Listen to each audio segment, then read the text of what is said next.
نتوسل بالحبابة والبتول المستطابة والنبي ثم الصحابة فعسى دعوة مجابة نتوسل بالحبابة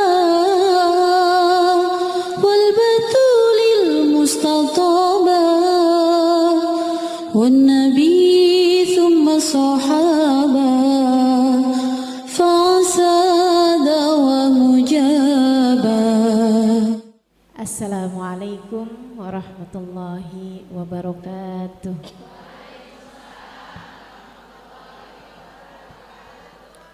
Alhamdulillah.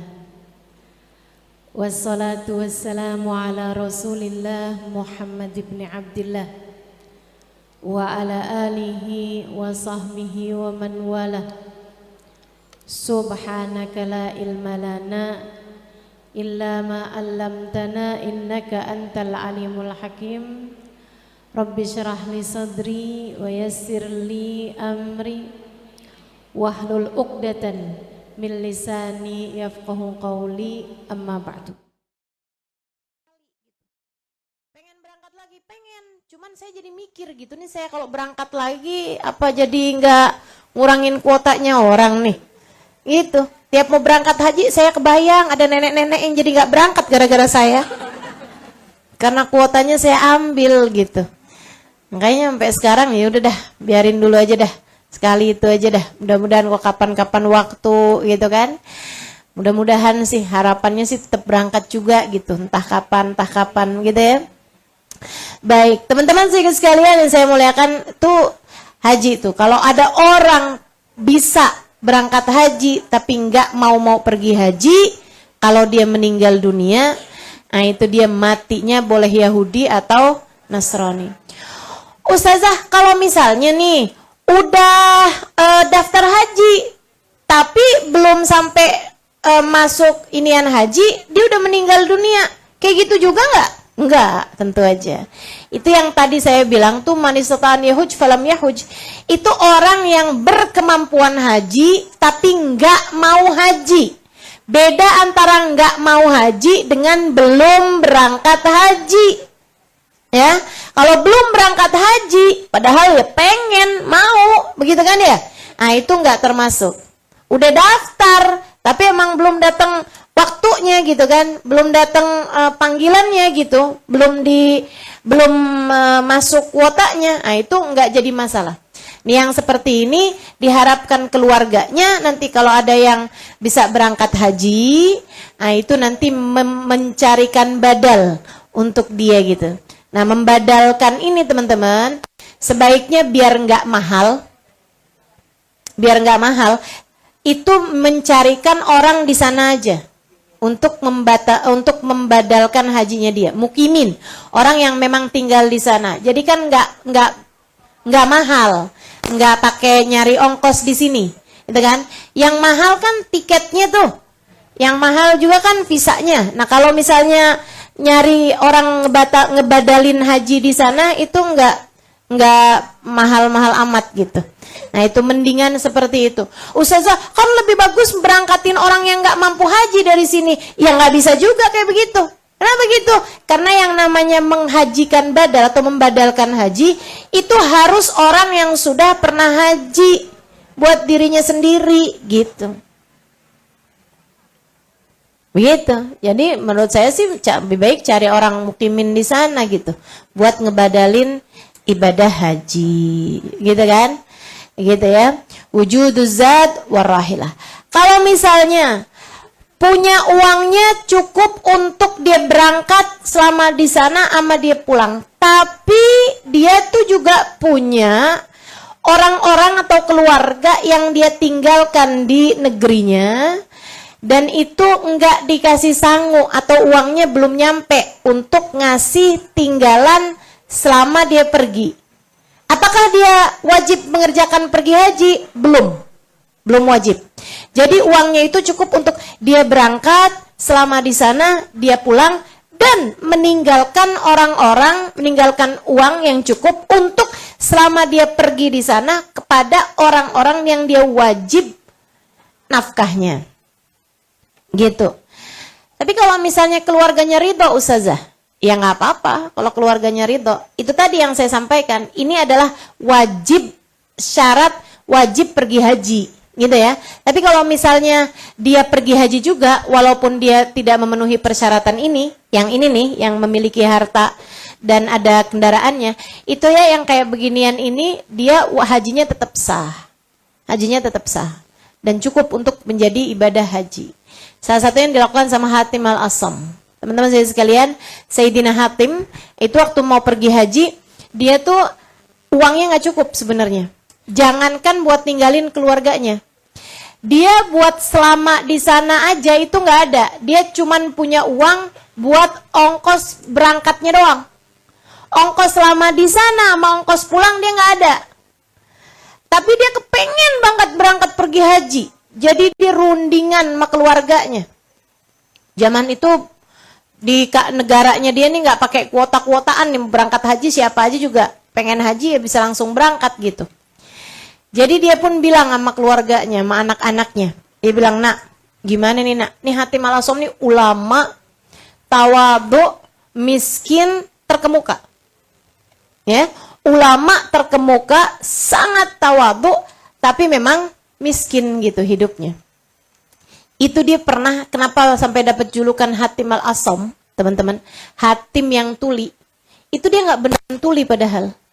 Akan tetapi berpula-pula tuli untuk menutupi aibnya seorang perempuan yang ketika bertanya kepadanya, dia mohon maaf buang angin besar.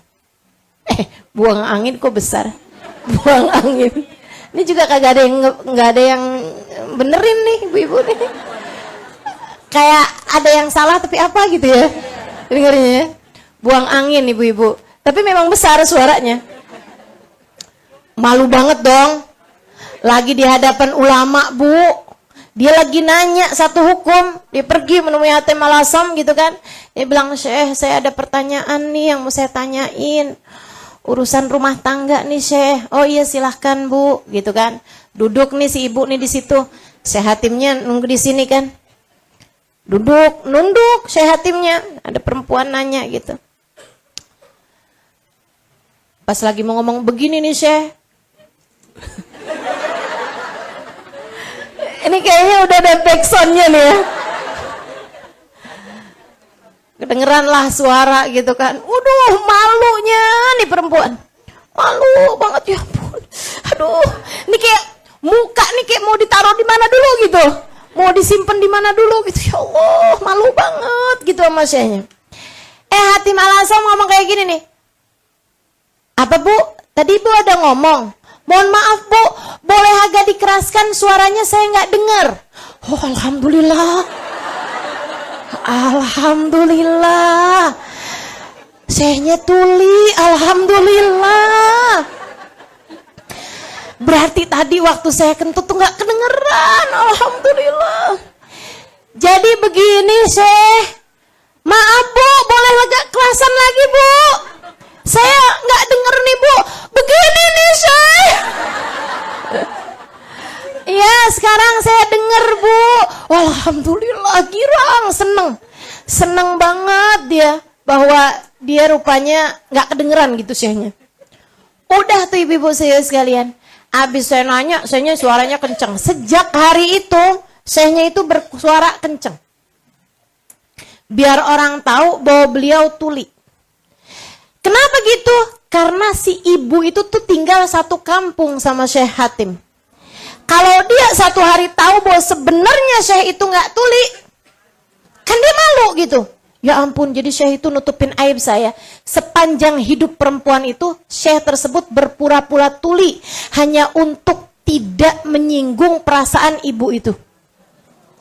Biar ibu itu tetap besar hati, teman-teman. Coba tuh, luar biasa bener gak sih? Luar biasa, para ulama kita nih rahmatnya terhadap umat luar biasa, luar biasa. Makanya mudah-mudahan nih kita dikaruniai para ulama-ulama juga nih ya, yang jadi orang yang bisa menebarkan rahmat dan kasih sayang. Ini juga nih yang pada jadi ulama, yang pada jadi ustadz, pada jadi ustazah nih, termasuk yang di depan ibu-ibu saat ini nih. Mudah-mudahan doain biar punya rahmat yang besar sama umat. Biar bisa jadi kepanjangan dari apa yang disebutkan Allah tentang Nabi Muhammad, wa ma arsalnaka illa rahmatan lil alamin, dan kami utuskan kau sebagai penebar kasih sayang di atas muka bumi ini, wahai Nabi Muhammad. Mudah-mudahan para ustadz, para dai, para ustazah, para daiyah, mudah-mudahan dijadikan Allah Subhanahu wa taala sebagai orang yang bisa menebarkan rahmat dan kasih sayang di atas muka bumi ini insyaallah. Amin ya rabbal Syekh Hatim. Teman-teman saya sekalian, sejak hari itu dia dijulukan Hatim Al-Asam. Satu waktu mau berangkat pergi haji, nggak punya duitnya. Punya duit tuh cuman cukup buat tiket berangkatnya doang, buat ikutan rombongan kafilahnya doang gitu. Misalnya gitu ya, sebenarnya perlunya kayak semuanya tuh 40 juta gitu. Itu tuh cuman punya tiket berangkatnya doang gitu. Misalnya 7 juta gitu. Nah itu cuma punyanya segitu itu. Tapi kepengen banget berangkat haji, jadi kumpulin keluarganya. Nah gimana ya, kalau misalnya Abah berangkat gimana nih nak? Berangkat pergi haji pengen banget gitu. Emang Abah ada bah duitnya, kata anak-anaknya. Secara tahu kan? Ya kagak ada juga sih. Abah tuh cuman punya duit buat Abah berangkatnya doang nih, naik ininya nih, ikutan rombongan kafilahnya gitu. Tapi buat selama di sana, selama pulang juga nggak ada juga nak. Ya udah bah kalau kayak gitu ya Abah ngapain berangkat bah? Kata anak-anaknya. Iya bah, gitu ntar gimana bah? Ternyata orang condet.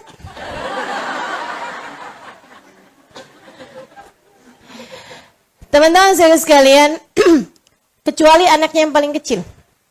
Ada dia punya anak perempuan paling kecil, dia bilang, Abah emang berangkat, pengen bah berangkat pergi haji. Iya bah pengen banget nak. Abah pasti kangen ya bah ya, pengen ziarah makam Rasul kan bah. Ya ampun nak, banget Abah pengennya nak. Ya kalau gitu bah berangkat aja bah, bismillah bah, berangkat bah. Saudara-saudaranya yang langsung lirikin dia kan.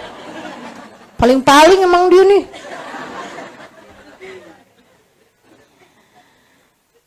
Gimana nak? Nanya sama yang lain. Iya bismillah, kata adanya nih. Udah Abah kesian loh, pengen berangkat. Udah bismillah. Tenang aja, kan ada Allah, bismillah. Anak-anaknya langsung yang, ya udah deh bah. Berangkatlah ayah ini kemudian. Berangkat. Abahnya berangkat, teman-teman saya sekalian. Subhanallah, di tengah jalan ini ya, maksudnya jalan darat gitu kan. Zaman itu naik kendaraan gitu kan. Jadi sekalian saya muliakan, di tengah jalan di rombongan tuh ada anaknya pengusaha paling kaya di situ, gitu ya. Kena gigit kalajengking. Namanya kan jalan darat turun gitu ya. Mereka makan ini apa segala macam di rombongan nih kafilah nih kayak masak-masak, kemudian makan gitu kan. Ya mungkin ada kayak rombongan travelnya gitu ya, yang iniin perjalanan buat makannya apa segala. Ada salah satu anaknya itu kena gigit kalajengking. Akhirnya nanya nih sama semua rombongan, ada yang bisa ngobatin nggak? Ada dokter nggak? Ternyata nggak ada dokter. Ada yang bisa ngobatin nggak? Ternyata nggak ada juga. Ada ulama gitu atau syekh atau apa gitu yang bisa ngobatin? Oh ada Syekh Hatim, ada Syekh Hatim Al-Asam. Akhirnya panggil lah Hatim ini. Dia bilang, tolong saya nih di rombongan ada yang kena ini nih gigit kalajengking nih. Ya udah bismillah. Beliau pun kemudian baca-baca doa-doa gitu ya, minta sama Allah Subhanahu wa taala, bacain air ini apa. Orang itu diminumin air, kemudian airnya juga ditaruhin di yang sakit, bacain Fatihah apa segala macam gitu. Subhanallah sembuh. Subhanallah sembuh. Waduh, seneng banget tuh, girang banget tuh pengusaha. Terus akhirnya pengusaha itu bilang, "Syekh, apa nih yang bisa saya bantu buat Syekh?" Segitunya Syekh Hatim bilang tuh, Enggak ada. Alhamdulillah. Enggak usah bantu apa-apa. Tuh orang soleh kayak begitu tuh. Enggak modelan yang semua orang tahu kalau kamu ada kebutuhan. Masya Allah, semuanya diceritain. Ini saya bayangin nih kalau Hatim Malaso modelannya kayak beginian nih. Ya ampun Pak, kebenaran banget dah. Emang ini kayaknya rezeki dari Allah buat saya. Saya nih berangkat pergi haji nih, kagak punya bekelan sebenarnya. Cuman ya udah saya maksain aja dah, namanya kan melaksanakan rukun Islam yang kelima. Nggak ada tuh teman-teman, nggak ada, nggak perlu. Alhamdulillah, makasih. Udah, beliau jalan. Orang kemudian pada bilang sama pengusaha tersebut itu Syekh Hatim itu orangnya memang kayak begitu, tawadhu, tapi memang dia kekurangan sebenarnya secara ekonomi. Oh gitu. Dimanggil lagi kemudian Hatim. Syekh Hatim, minta maaf. Saya minta tolong sama Syekh untuk diterima ini. Insya Allah cukup untuk selama perjalanan dan sampai dengan kepulangan. Semuanya dalam tanggungan saya. Semuanya nih pengeluaran Syekh nih selama jalan, selama pulang. Bahkan kalau perlu buat oleh-oleh juga nih. Semuanya dari saya. Alhamdulillah. Makasih Pak. Udah gitu doang. Namanya orang soleh tuh. Kalau dikasih-kasih tuh gak kayak gitu kegirangan. Sujud syukur, pakai cium-cium tangan, gitu ya, pakai dipeluk-peluk, pakai sama pengusahanya pakai dikamerain, terus pakai caption, Alhamdulillah membantu seorang syekh. Ibadah hajinya dengan biaya saya. Semoga Allah terima, amin. Enggak gitu. Duh. Orang sekarang tuh ya, saya bisa saya kadang-kadang tuh ngebayangin kayak gini. Itu tujuannya apa ya? Apa meringankan tugas malaikat? Malaikat rokib sampai bingung mau nyatet apa aja nih. Kayaknya semuanya udah dicatat. Udah dijadiin status semuanya. Astagfirullah, astagfirullah. Sudah didokumentasikan. Sampai kayaknya malaikat rokib gak perlu lagi mendokumentasikan apa-apa dari ibadahnya orang zaman sekarang. Astagfirullah, astagfirullah. Kamu jangan begitu. Ya, kamu jangan begitu. Biarin orang lain aja yang begitu. Kamu gak usah. Gak usah segala-gala amal kebaikan semuanya ditulis di status gitu. Yang gak ada manfaatnya buat orang tuh gak usah. Kecuali kalau sesuatu yang ada manfaatnya, silahkan aja. Misalnya gitu ya, kalau kamu bilang gitu, Alhamdulillah hadir ngaji hari ini. Cuman buat ngasih tahu orang doang gitu. Kalau kamu hari ini berangkat ngaji, jangan. Kalau mau kamu tulis statusnya gitu kan ya, apa nih yang jadi keterangan saya? Nah itu kamu tuliskan di situ. Itu kan jadi kemanfaatan buat banyak orang, Bu.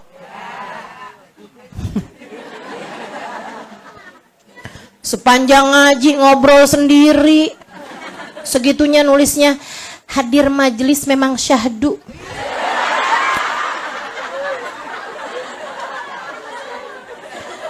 Hadir majelis penuh khusyuk. Hadir majelis adalah sama dengan healing hakiki. Tenang dari mana? Kadang ngobrol di majelis. Iya kan? Jangan yang tenang, yang khusyuk tanpa perlu dipublikasikan. Tenang, udah ada bagian pencatatan malaikat raqib, insyaallah. Udah semuanya ketulis tuh. Jangan sampai catatan malaikat raqib bukan kamu mendengarkan dengan khusyuk, malah obrolan kamu semuanya tuh dicatat sama malaikat raqib. Iya kan? Ini bukannya mendengarkan ceramah, di ceramah sendiri nih. Udah nggak usah, yang khusyuk insyaallah. Baik, teman-teman sekalian saya muliakan. Hatim tinggal mikir, ya Allah, alhamdulillah nih saya nih udah dicukupin sama Allah. Keluarga saya gimana? Teman-teman sekalian, malam hari itu keluarganya semuanya nih nyalah-nyalahin si adek. Nih gara-gara kamu nih deh, besok kita nggak punya makanan tahu. Gara-gara kamu nih, ntar apaan dong? Kita besok makan apaan? Semuanya pada nyalahin nih si adeknya nih. Adiknya bilang, tenang, gak usah gitu. Yang penting kan abah kita kan bisa berangkat pergi haji. Ntar juga gak bakalan Allah tinggalin, tenang aja kak, segitunya. Subhanallah teman-teman sekalian. Besokannya, subhanallah, Allah subhanahu wa ta'ala tuh emang gak pernah ninggalin hambanya kok. Kamu nih seumur hidup, pernah emang sama Allah dibiarin lapar? Maksudnya, lapar sih pernah ya. Cuma maksudnya yang sampai gak punya makanan gitu kan gak pernah. Betul gak? Kamu sampai gak punya pakaian buat kamu pakai kan gak pernah. Mohon maaf Ustazah gak hadir ngaji hari ini. Kenapa gitu? Gak punya kerudung. Pernah kayak begitu?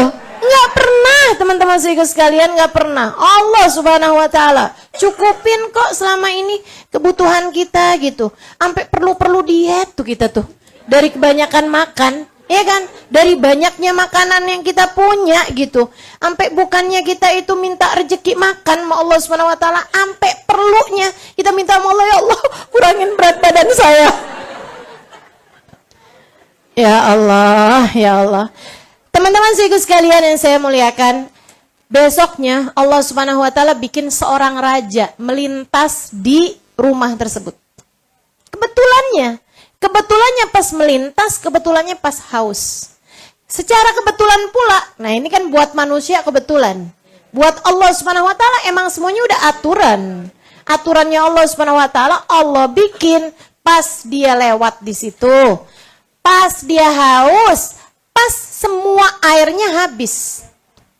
Jadilah dia bilang, ya ampun haus banget saya. Akhirnya dia berhenti. Yaudah dia mintain air deh di sini. Ketuk rumah. Kemudian dibilangin, gitu kan. Ini ada tuan kita lagi kehausan di sini, boleh minta air enggak? Air doang makan punya. Biar kata enggak punya temen-temennya air. Iya kan? Jadi disuguhin lah air yang enggak punya singkong rebus, ya pisang goreng segala macam nggak ada, suguhin air doang. Teman-teman saya sekalian diminum, tapi nih namanya rumahnya ulama ya. Biar kata nggak punya, tahu caranya nyuguhin orang, karena biasa kedatangan tamu, kan gitu. Nah dari cara nyuguhinnya tuh ketahuan, nih bukan rumahnya orang biasa. Kayak gelasnya bagus, bersih gitu ya. Cara nyuguhinnya tuh bener gitu. Jadi dia pun habisnya minum, terus dia juga minta menuhin girbah tempat airnya tuh dengan air mereka gitu kan. Dia ngerasa, ini rumahnya siapa sih nih? Kok kayaknya bagus bener nih nyuguhinnya. Karena gak ada yang turun dari rumah tersebut, secara semuanya perempuan. Orang-orang yang terdidik, orang-orang yang bertakwa gitu ya. Jadinya dia hanya naroin airnya aja gitu di luar gitu kan. Ini rumahnya siapa nih? Dia bilang ini rumahnya seorang syekh namanya Hatim Al-Awsam. Oh, Syekh Hatim itu rumahnya di sini. Oh, Masya Allah, Alhamdulillah bener ya. Kita ini apa namanya pas di sini gitu. Kalau gitu boleh saya ketemu sama Syekh Hatimnya, katanya raja itu. Maaf Tuan Raja, Syekh Hatimnya lagi pergi haji. Oh Masya Allah, lagi pergi haji nih. Kalau gitu aja deh turunin nih barang-barang kita nih, turunin. Biar ngasih kepada sahibatul hajah, kepada sahibul hajah ya, sahibul bait gitu. Orang yang ada di rumah ini biar kita kasih semuanya. Jadi turunin nih semuanya nih, beras, gandum, apa segala macam. Termasuk juga uang yang dibawa sama si raja ini diturunkan hadiah buat Syekh Hatim Al-Awsam. Kirim salam ya, mohon doa buat syekhnya, makasih airnya, alhamdulillah gitu. Jalan terus teman-teman sekalian. Masya Allah, Masya Allah. Waduh seneng semuanya tuh yang di rumah. Alhamdulillah nih cukup nih buat ampe bapak kita datang nih, abah datang nih, masih cukup nih. Uangnya yang dikirimkan dan maksudnya uang yang ditinggalkan di situ termasuk makanannya apa sebuahnya itu cukup ya buat sampai dengan ayahanda mereka pulang. Malam hari itu semuanya pada seneng, ketawa-ketawa semuanya kecuali yang kecil. Si adek nih. Katanya kakak-kakaknya, lo emang berasaan hasut nih dia sama kita nih dek nih. Roman-romannya nih. Kamu nih kayaknya hasut nih sama kita nih. Saat kemarin kita pada sedih, kamu senang sendirian. Di saat sekarang kita senang, kamu sedih sendirian. Kata adanya kagak kak, saya mah bukannya sedih nih hari.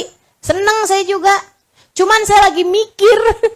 Mikir apa lagi sih kata kakaknya. Saya cuman lagi mikir, ya Allah, baru raja di dunia ngelihat kita nih udah dipenuhin. Gimana kalau raja dunia akhirat ngelihat kita? Kalau ngelihat aja akhirat, ngelihat keadaan kita apa nggak dipenuhin, nggak dicukupin semuanya. Masya Allah, Masya Allah. Yang kita juga begitu ya. Mudah-mudahan Allah SWT berkenan melihat kita dan memenuhi semua kebutuhan-kebutuhan kita. Kebutuhan dunia, kebutuhan agama, kebutuhan kita di atas muka bumi, hingga kebutuhan kita di dalam perut bumi. Ketika kita sudah menjadi bagian dari penghuni alam kubur kita. Mudah-mudahan semua hajat-hajat kita dipenuhi Allah Subhanahu wa ta'ala, insyaallah. Amin ya rabbal alamin. Makanya saya ingat-ingat tuh Sayyidil Habib Umar bin Hafid. Kalau saya minta doa sama beliau, itu saya kebetulan dulu itu, kebetulan menurut manusia ya, tapi dalam pandangan Allah kan gak ada yang kebetulan. Saya itu waktu tinggal di Daruz Zahra, tinggalnya di kantor, tinggalnya di tempatnya guru-guru gitu. Saya sama satu teman saya gitu ya, karena memang diamanati untuk jagain kantor, jagain ruangan yang ada kantornya gitu. Dan di situ telepon itu adanya di situ. Kalau anak santri kan nggak boleh bawa HP kan, nggak bawa HP. Jadi semua orang tuh kalau telepon, teleponnya di situ gitu. Nah saya yang ada di situ, makanya saya tuh ada penyiksaan macam apa itu?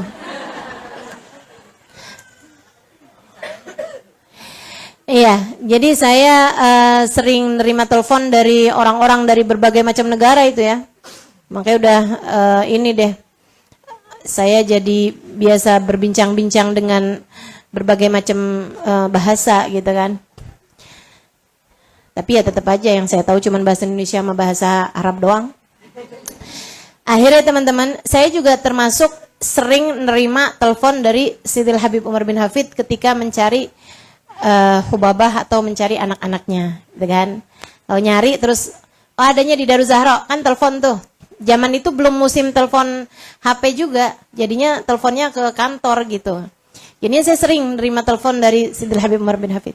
Nah itu saya suka minta doa sekalian, kan ya itu ya, sambil menyelam minum air gitu. Jadi kalau saya nerima telepon dari beliau tuh, saya langsung minta doa gitu. Biasanya beliau tuh kalau telepon nggak pakai halo gitu, enggak. Beliau bilang gini, Allah Allah, Allah Allah. Langsung tuh saya tahu, lebih Habib gitu kan, lebih Habib. Beliau bilang gitu kan, boleh panggilkan saya Nur gitu, atau boleh panggilkan saya sesuatu dari yang beliau cari lah gitu. Saya akan bilang marhaba gitu, marhaba. Saya akan carikan, tapi sambilan gitu, Bib, doain saya. Alhamdulillah itu ya, kayaknya banyak dapat berkahnya orang-orang nih. Saya makanya ilmunya manfaat. Mudah-mudahan jadi sebab ilmu manfaat insyaallah. dapat doa guru gitu ya. Ini salah satu penyebab dari ilmu manfaat, ilmu berkah gitu.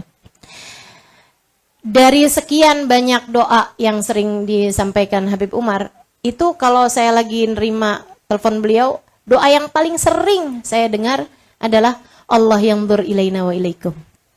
Semoga Allah memandang kita semua dengan pandangan kasih sayangnya. Saya tuh saya mikir gitu, kok gitu ya doanya?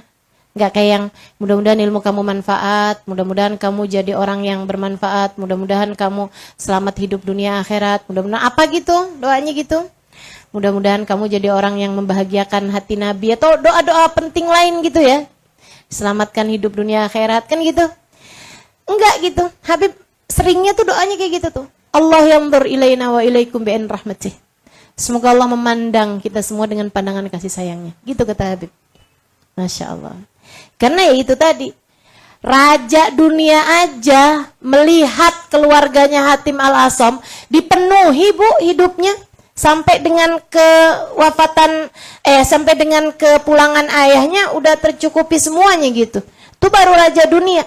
Kalau kamu nih hidup kamu ditanggung sama seorang presiden, nggak bakalan kurang. Betul apa enggak? Nah itu baru presiden dunia. Gimana dengan presiden dunia akhirat? Gimana dengan raja dunia akhirat? Gimana dengan Allah subhanahu wa ta'ala? Kalau Allah telah memandangmu, kalau Allah telah memandangku dengan pandangan kasih sayangnya, maka akan dicukupinya seluruh hidupmu. Maka akan dibahagiakannya seluruh hidupmu. Maka akan dimanjakanlah seluruh hidupmu. Tidak di dunia saja, akan tetapi sampai ketika kamu berada dalam alam kuburmu. Kalau kamu sewaktu hidup di dunia nih, pernah dipandang Allah subhanahu wa ta'ala dengan pandangan kasih sayangnya, maka akan dibahagiakannya hidupmu dunia dan akhirat. Makanya penting buat kita minta nadrah dari Allah subhanahu wa ta'ala. Penting buat kita minta dilihat sama Allah subhanahu wa ta'ala. Penting untuk kita minta dipandang sama Allah subhanahu wa ta'ala dengan pandangan kasih sayangnya. Maka kalau teman-teman liatin tuh tadi tuh, doa maulid tuh, itu kan karya Habib Umar bin Hafid. Maulid yang kita baca tadi nih, karya guru saya ya, guru kita, Al-Habib Umar bin Hafid. Salah satu doanya, wangdur ilaina waskina ka'sal hana. Wangdur ilaina, ya Allah lihat kita ya Allah, lihat kami ya Allah. Karena memang ini adalah salah satu dari doa yang sangat sering dimintakan oleh Sayyidil Habib Umar bin Hafid. Mudah-mudahan Allah Subhanahu wa taala juga berkenan untuk memandang kita dengan pandangan kasih sayang. Ada qasidah tuh yang minta nadrah. Ala yallah binadrah minal ainir rahim. Tudawi kullama bi min amradin sakimah. Kita minta ya Allah, pandang kami ya Allah, pandang kami dengan pandangan kasih sayangmu. Tudawi kullama bi min amradin sakimah. Bikin sehat semuanya. Penyakit-penyakit zahir batin semuanya sehat ya Allah. Penyakitnya pikiran biar sehat semua, penyakitnya hati terutamanya biar sehat semua, sehingga dengannya kami hidup dengan berbahagia. Amin ya rabbal amin. Jadi syarat wajibnya haji ya, wujubuz zad warrahilah wa takhliyatut thariq. Syarat berikutnya lagi ini tadi yang saya sebutkan ya, syarat wajib haji. Tapi kalau misalnya ada orang walaupun ada kayak gini, ada rintangan kayak gini tapi tetap berangkat haji, itu hajinya sah. Takhliyatut thariq, amannya jalan. Jadi jalannya memang aman. Nah kalau kayak 2 tahun kemarin kan kondisinya nggak aman, gitu ya, itu nggak wajib haji teman-teman. Meskipun misalnya pesawatnya ada nih, tapi di sananya tuh keadaannya itu masih belum aman. Belum aman tuh dari macam-macam. Bisa jadi dari peperangan, bisa jadi yang kayak kemarin dari virus, kan begitu ya. Nah kalau nggak aman seperti itu maka belum wajib haji, nggak wajib haji. Nah kalau nggak wajib haji tapi dia tetap berangkat pergi haji dan bisa melaksanakan ibadah haji, maka dia sudah cukup hajinya sebagai pelaksanaan haji wajib. Wa imkanul masir, dan memungkinkan untuk mengadakan perjalanan. Tapi kalau misalnya lagi ada bencana di satu daerah sehingga nggak memungkinkan untuk berangkat, atau lagi ada peperangan di satu tempat sehingga kalau melintas nih pesawatnya bisa kena tembak, gitu kan, nggak aman, dan juga tidak memungkinkan untuk adanya perjalanan, juga di sananya juga nggak memungkinkan untuk tinggal. Misalnya gitu ya, sedang ada peperangan antara Saudi Arabia sama negara mana yang di tempatnya itu juga dalam keadaan tidak aman. Meskipun tidak amannya itu misalnya nggak di Mekah Madinah tapi di Jeddahnya. Sebagai kita kan nyampenya ke Jeddah dulu tuh, baru sana, itu nggak wajib untuk berangkat pergi haji. Ya, nggak berangkat pergi haji. Nggak harus kayak ya udah kalau gitu misalnya nih ya, yang nggak aman di Jakarta. Tapi kalau misalnya mau maksa juga bisa tuh berangkat hajinya dari Kuala Lumpur misalnya. Apakah wajib orang untuk berangkat pergi ke Kuala Lumpur untuk dapat melaksanakan ibadah haji? Enggak wajib. Enggak wajib. Jadi itu harus aman jalannya dan juga memungkinkan untuk bisa bepergiannya, untuk bisa berangkat ke sananya. Begitu ya. Warkanul hajj arba'ah wallahu a'lam bissawab.